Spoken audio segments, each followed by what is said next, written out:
बिस्मिल्लाहिर्रहमानिर्रहीम। स्टूडेंट, आज हम लोग पढ़ेंगे equivalence of heat and work. तो देखिए, हीट के मुतालिक एक पुरानी थ्योरी है जिसको कहते हैं कैलोरिक थ्योरी ऑफ हीट। तो मैं लिख लेता हूँ,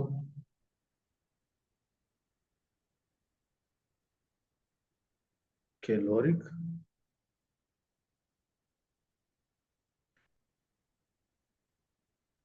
थ्योरी ऑफ हीट। ये हीट के मुतालिक एक पुरानी थ्योरी है।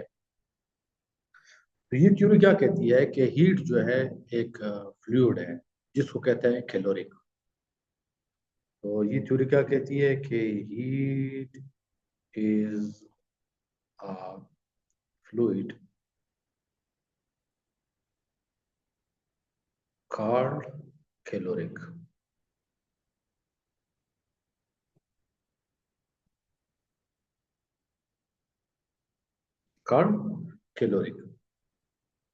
और इस जो फ्लूइड है उसकी क्या खासियत है? एक तो ये बात है कि ये इनविजिबल है,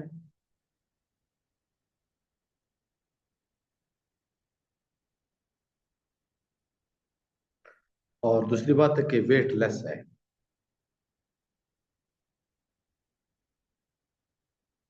वेटलेस है।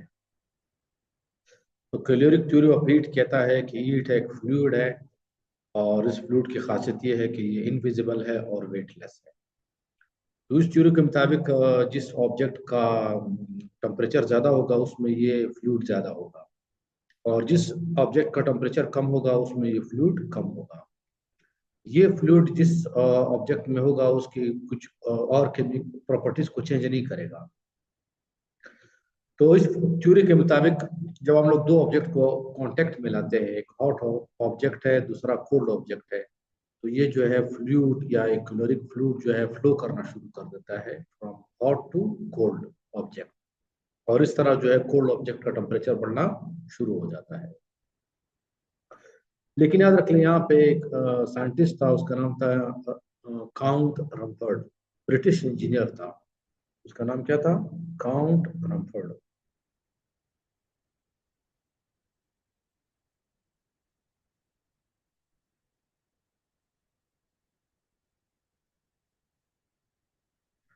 काउंट रमफर्ड ने ऑब्जर्व किया कि जब हम लोग बंदूक का जो बैरल है उसमें होल करते हैं, ये देखिए, ये बंदूक है और ये उसका बैरल है, इसके अंदर जब हम लोग होल करते हैं तो ड्रिलिंग के जरिए करते हैं।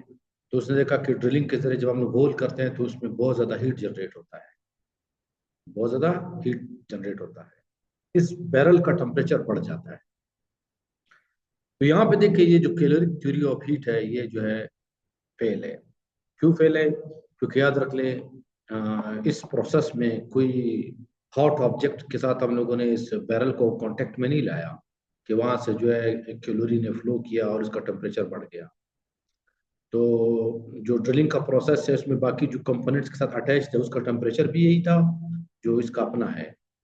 तो सवाल ये पैदा होता है, ये इतना ज्यादा हीट कैसे जनरेट हुआ? या इसको एक और सादा से अल्फाजों में समझाता हूँ।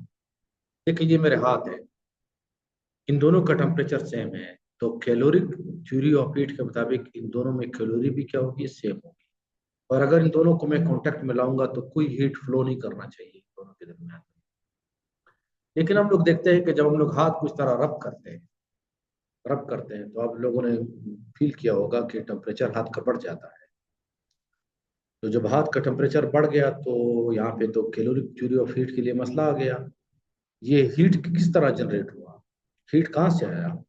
दोनों हाथों का तो टेम्परेचर सेम था, दोनों में कैलोरी सेम थी, लेकिन रब करने के बाद ये टेम्परेचर कैसे बढ़ गया? ये हीट कैसे खुद ब खुद प्रोड्यूस हो गया? तो यहाँ पे हम लोग कहते हैं कैलोरिक थ्योरी ऑफ हीट जो है वो फेल है। तो उसके बाद एक साइंटिस्ट था, उसका नाम था जेम्स प्रेस्कॉट जूल। और ये वही साइंटिस्ट है जिसके नाम पे हम लोगों ने जो है एनर्जी का यूनिट रखा है। तो जूल ने जो है एक्सपेरिमेंट्स किए।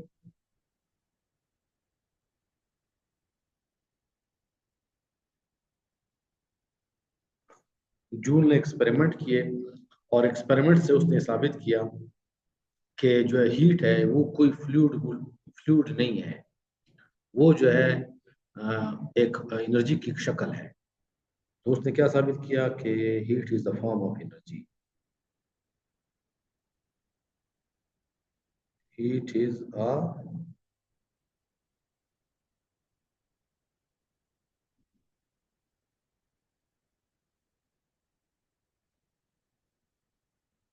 Form of energy. तो ये उसने किस तरह साबित किया, तो उसके लिए देखिए एक सिंपल एक्सपेरिमेंट है जो कि जूल ने परफॉर्म किया था। देखिए जूल ने क्या किया, एक टैंक लिया, उसके अंदर कोई फ्लूइड भर दिया। तो फर्ज करें उसने पानी भरा था उसके अंदर, उसके अंदर इस तरह के दो ब्लेड रख दिए और उसके साथ एक शाफ्ट अटैच कर दिया। देखिए शाफ्ट अटैच कर दिया और उस शाफ्ट को रोटेट कर सकता था। तो उसने उसके साथ एक रस्सी लगा दी, रस्सी को पुली से गुजारी और उस रस्सी के दूसरे किनारे पर उसने वजन उसके साथ अटैच किया। क्या अटैच किया? वजन। अब याद रख लें कि ये जो ब्लॉक है, जिस जब उसको रिलीज करेगा तो ये नीचे जाएगा, रस्सी को अपने साथ खींचेगा और रस्सी जब वो खींची जाएगी तो ये जो है इस प्लेट को रोटेट करेगी। इस प्लेट को क्या करेगी? रोटेट करेगी। और उसने यहाँ पे एक थर्मोमीटर भी लगाया हुआ था, थर्मोमीटर के जरिए वो टेम्परेचर नोट कर रहा था। तो उसने देखा कि उस एक्सपेरिमेंट को करने से पहले पानी का जितना भी टेम्परेचर था, लेकिन जब उसने इस ब्लॉक को अलाउ किया नीचे, ब्लॉक नीचे आया, प्लेट रोटेट हुआ, तो उसने देखा कि जो पानी का टेम्परेचर है थोड़ा सा बढ़ गया, थोड़ा सा बढ़ गया। तो फर्ज करें इनिशियली इसका टेम्परेचर 10 डिग्री सेंटीग्रेड था, तो हो सकता है बाद में 12 हो गया। तो अभी देखिए यहाँ पर हम लोग क्या कर रहे हैं कि इस पानी के ऊपर वर्क कर रहे हैं। ये ब्लेड पानी के अंदर घूम रहा है, वर्क कर रहा है। और ये वर्क हम लोग को किस तरह से मिल रहा है, क्योंकि यहाँ पे देखिए ये जो ब्लॉक है नीचे जा रहा है, इसकी पोटेंशियल एनर्जी कम हो रही है और जो वर्क हो रहा है उसकी वजह से ये जो है टेम्परेचर बढ़ रहा है। तो देखिए अगर हम लोग कैलोरिक थ्योरी ऑफ हीट ले ले तो वो उसको एक्सप्लेन करने के लिए जो है वो बिल्कुल फेल है, क्योंकि कैलोरिक थ्योरी ऑफ हीट के मुताबिक टेम्परेचर बढ़ने के लिए कहीं ना कहीं से कैलोरी आनी चाहिए। तो यहाँ पे कैलोरी कहाँ से आ रही है? तो यहाँ से उसने कहा कि heat is a form of energy. जब हम लोग किसी ऑब्जेक्ट को हीट अप करते हैं तो उसका उसके अंदर जो मॉलिक्यूल्स है उनकी काइनेटिक एनर्जी बढ़ जाती है। तो ये सिंपल सी बात है, हीट एनर्जी है। मॉलिक्यूलों की जो वाइब्रेशनल एनर्जी है इसको हम लोग कहते हैं हीट एनर्जी। तो उसने एक्सपेरिमेंट काफी मरतबा परफॉर्म किए और देखा कि जो मैकेनिकल वर्क है और जो हीट एनर्जी मिल रही है उनके दरम्यान में क्या रिलेशन है। तो आ जाते हैं,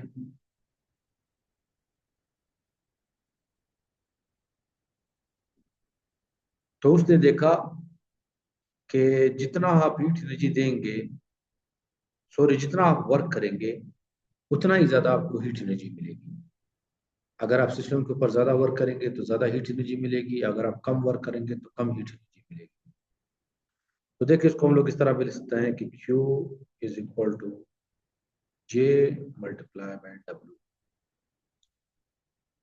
क्या कहते हैं? J multiply by W।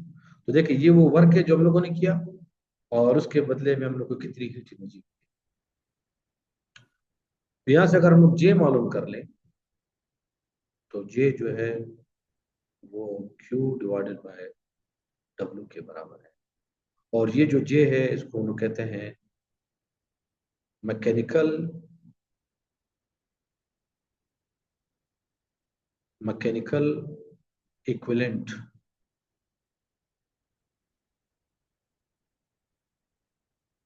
Of heat. Mechanical equivalent of heat. तो ये आपको ये बताता है कि अगर आप लोगों ने W अमाउंट ऑफ वर्क किया तो उसके आप बदले आपको कितने अमाउंट की हीट एनर्जी मिलेगी। तो ये J है। तो J की वैल्यू जो है जाउस ने जो मालूम की थी वो थी 4.186 जॉल पर कैलोरी।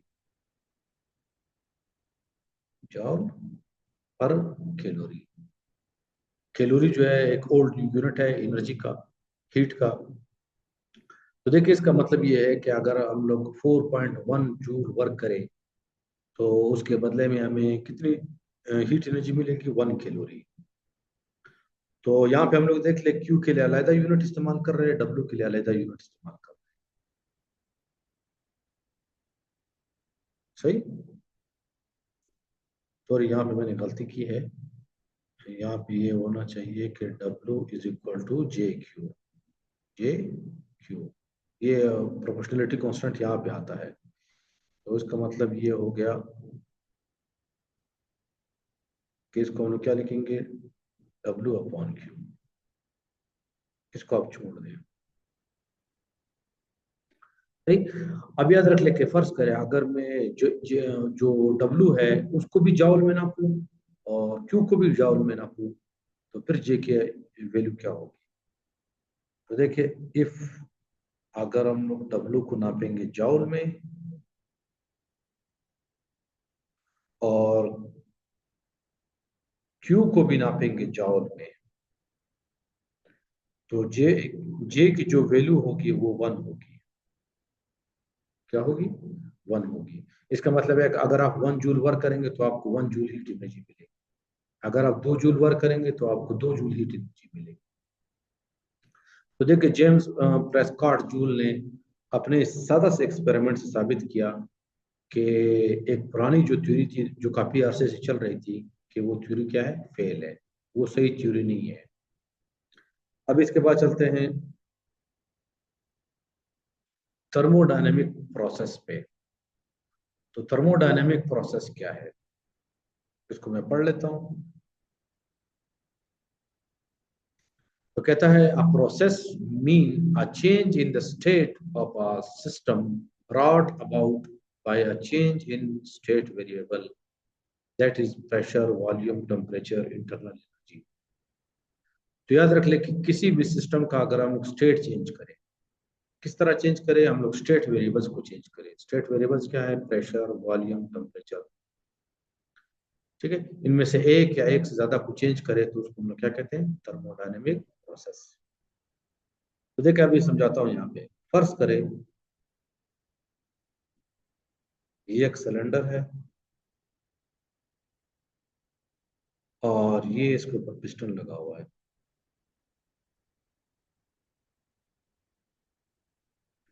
क्या लगा हुआ है, पिस्टन लगा हुआ है। फर्ज करें इस गैस का प्रेशर इस टाइम पे है P1, वॉल्यूम है V1, टेम्परेचर है T1। टेम्परेचर है T1। अब याद रख ले कि इसको मैं Q amount of heat energy supply करता हूँ। तो Q amount of heat energy supply करने पे क्या होगा,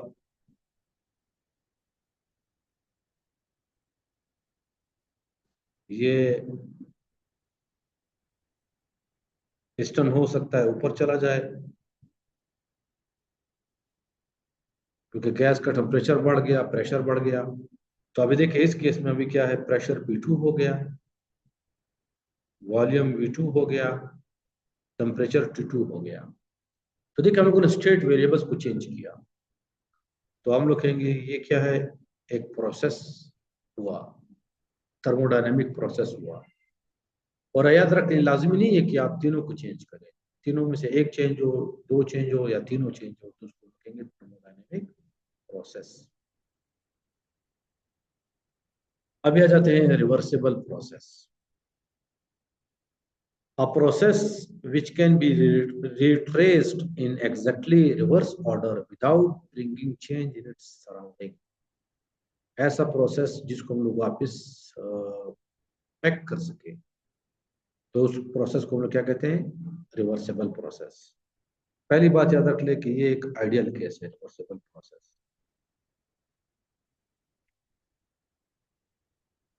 ये क्या है, एक आइडियल केस है, ये मुमकिन नहीं है। लेकिन चले पढ़ लेते हैं कि आइडियल प्रोसेस का, रिवर्सिबल प्रोसेस का क्या मतलब है। तो देखिए फर्ज करें मैं कहता हूं ये सराउंडिंग है,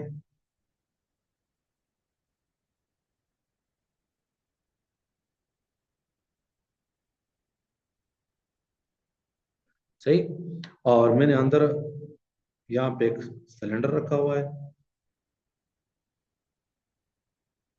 और ये मेरे पास क्या हो गया, पिस्टन। ये क्या हो गया, पिस्टन। तो ये मेरे पास क्या है, सिस्टम है।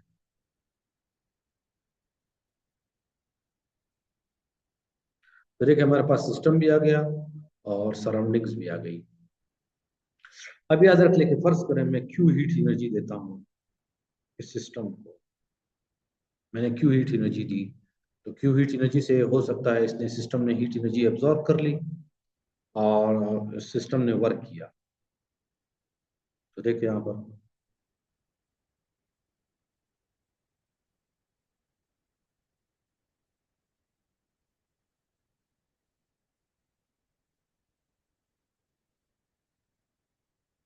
हम लोगों ने इसको हीट एनर्जी दी, हीट एनर्जी दी और सिस्टम ने क्या किया, वर्क किया। लेकिन अभी ये देखें, जब ये प्रोसेस हुआ तो क्या सराउंडिंग्स और जो सिस्टम है वो उसी तरह है जिस तरह पहले है? नहीं है। सराउंडिंग्स में से याद रख ले क्यू एनर्जी गई है तो सराउंडिंग की एनर्जी कम हो गई है, सराउंडिंग की एनर्जी कम हो गई है, जबकि सिस्टम ने एनर्जी एब्जॉर्ब की है तो सिस्टम की एनर्जी बढ़ गई है। और दूसरी बात याद रख ले कि इस सिस्टम ने क्या किया है, वर्क किया है। सिस्टम ने क्या किया है, वर्क किया है। तो हम लोग कह सकते हैं कि ये एक डायरेक्ट स्टेप था इसका। ये रिवर्सिबल प्रोसेस अभी तक नहीं हुआ। अगर आप चाहते हो कि ये रिवर्सिबल प्रोसेस हो तो सिस्टम को और सराउंडिंग्स को उसी हालत में जाना चाहिए जिस हालत में पहले थे। तो अगर आप लोग चाहते हो कि सिस्टम और सराउंडिंग वापस पुरानी हालत में चले जाए, तो अगर फर्ज करें डायरेक्ट स्टेप में सिस्टम ने वर्क किया है, तो रिवर्स स्टेप में हम लोगों ने सिस्टम के ऊपर वर्क करना है। रिवर्स सिस्टम में हम लोगों ने सिस्टम के ऊपर क्या करना है, वर्क करना है। और जितनी एनर्जी सिस्टम ने एब्जॉर्ब की थी वो सिस्टम ने वापस क्या करना है, उसको खारिज करना है। तो देखिए, अगर एक मरतबा एक स्टेप में सिस्टम ने एनर्जी एब्जॉर्ब की तो दूसरे स्टेप में उसको वापस वो खारिज करनी पड़ेगी। एक स्टेप में अगर सिस्टम ने वर्क किया, work done by the system हुआ, तो दूसरे स्टेप में क्या होना चाहिए, work done on the system होना चाहिए। तो तब हम लोग कहेंगे कि ये प्रोसेस क्या है, रिवर्सेबल है।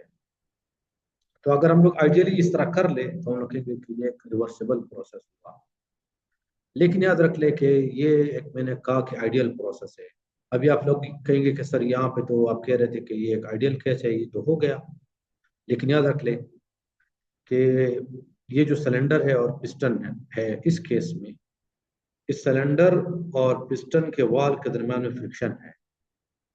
क्या है, फ्रिक्शन है। तो जब ये पिस्टन ऊपर जा रहा था तो इस दौरान जो है सिलेंडर और पिस्टन के दरम्यान में फ्रिक्शन की वजह से कुछ हीट जनरेट हुआ। क्या जनरेट हुआ, कुछ हीट जनरेट हुआ, उसको मैंने Q1 नाम दिया। और ये हीट जो है उसमें चला गया, सराउंडिंग में चला गया। अभी इस हीट को आप वापस किस तरह उसमें लाएंगे, वर्क में कन्वर्ट करेंगे, तो नहीं कर सकते। तो इसलिए हम लोग कहते हैं कि ये कौन सा प्रोसेस है, एक इरिवर्सिबल प्रोसेस है। तो आइडियल केस है, ये कभी पॉसिबल नहीं है। हम लोग किसी भी प्रोसेस को कंप्लीटली जो है रिवर्सिबल नहीं बना सकते। उसके करीब ला सकते हैं लेकिन कंप्लीटली वो नहीं कर सकते। तो देखिए एक और मिसाल बता देता हूँ कि फर्ज करें ये जमीन है और इस जमीन के ऊपर आप लोगों ने एक ब्लॉक रखा हुआ है और उस ब्लॉक को आप खींच रहे हैं। क्या कर रहे हैं, खींच रहे हैं। तो जब ये ब्लॉक यहाँ पे आएगा तो आप लोगों ने इस ब्लॉक के ऊपर वर्क किया है, लेकिन इस ब्लॉक और जमीन के दरमियान फ्रिक्शन है और फ्रिक्शन की वजह से क्या जनरेट होगा, हीट। क्या जनरेट होगा, हीट। लेकिन ये जो हीट जनरेट हुआ फ्रिक्शन की वजह से, इसको हम लोग दोबारा वर्क में नहीं बदल सकते। इसको हम लोग दोबारा वर्क में नहीं बदल सकते। तो इसलिए हम लोग कहते हैं कि एक इरिवर्सिबल प्रोसेस है। अगर हम लोग हीट को दोबारा वर्क में बदल सकते थे तो क्या होता कि ये शुरू में ये ब्लॉक इस तरफ जाता, तो दोबारा जितना हीट जनरेट हुआ है उसी की मदद से हम लोग इस ब्लॉक को वापस ले आते। इस ब्लॉक को क्या ले आते हैं, वापस ले आते हैं।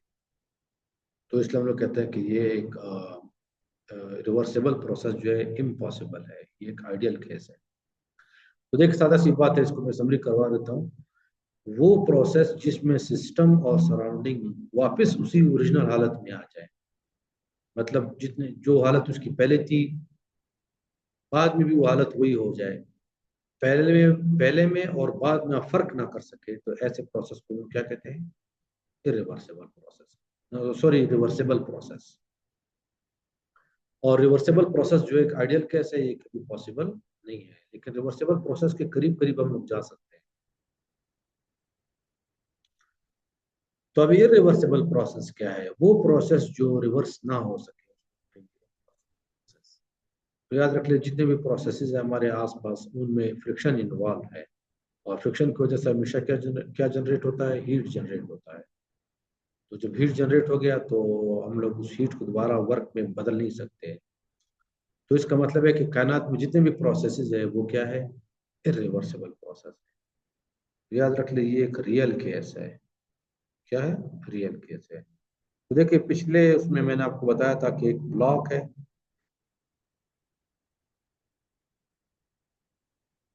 वो ब्लॉक जमीन पे पड़ा हुआ है, और उसको मैं से खींच रहा हूँ, मैं से खींच रहा हूँ। तो जब ये ब्लॉक यहाँ पे आएगा,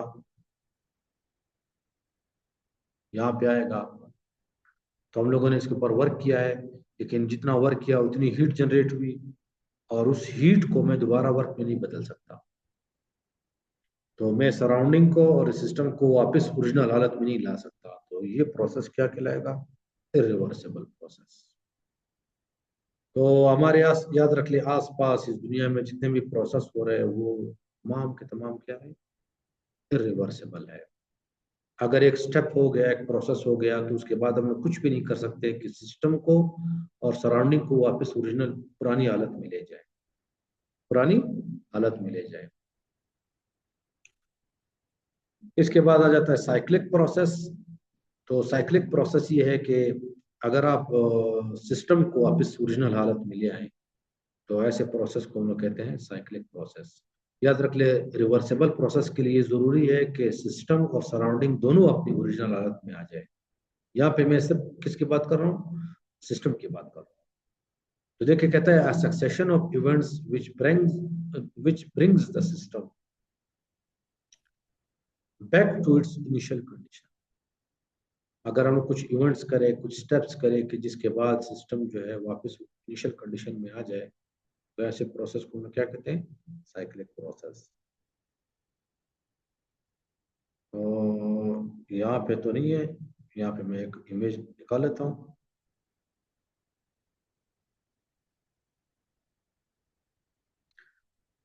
ठीक है, तो फर्ज करिए एक पिस्टन है और सिलेंडर है, और ये उसके लिए पीवी डायग्राम है, प्रेशर और वॉल्यूम के दरम्यान में डायग्राम है।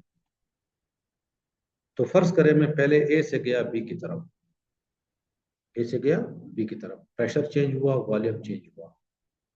तो यहाँ पे देखिए, फर्ज करें प्रेशर P1, वॉल्यूम V1, एक प्रोसेस हुआ, और प्रेशर हो गया P2, वॉल्यूम हो गया V2। लेकिन ये एक साइकिल पूरा नहीं हुआ। अगर आप लोगों ने इसको साइक्लिक प्रोसेस बनाना है, तो ये जो है, प्रेशर वापस P1 होना चाहिए, वॉल्यूम दोबारा V1 होना चाहिए, क्योंकि यहाँ से हम लोगों ने स्टार्ट किया है। तो अगर हम उसका रिवर्स स्टेप करें, तो आप देखेंगे, पहले हम लोगों ने ये किया था, अभी इसका रिवर्स स्टेप करेंगे, तो हमारे पास प्रेशर दोबारा P1 हो जाएगा, वॉल्यूम V1 हो जाएगा, और इस प्रोसेस को फिर हम लोग क्या कहेंगे, साइक्लिक प्रोसेस। तो हम लोग आगे ईट इंजन में पढ़ेंगे कि ईट इंजन जो है वो एक साइक्लिक प्रोसेस पे काम करता है। उसका उसके अंदर पिस्टन होता है, ऊपर नीचे मूव करता है, और ये जो साइकिल है ये रिपीट होता रहता है। क्या होता है, रिपीट होता रहता है। तो चलते हैं नेक्स्ट लेक्चर पे बाद में।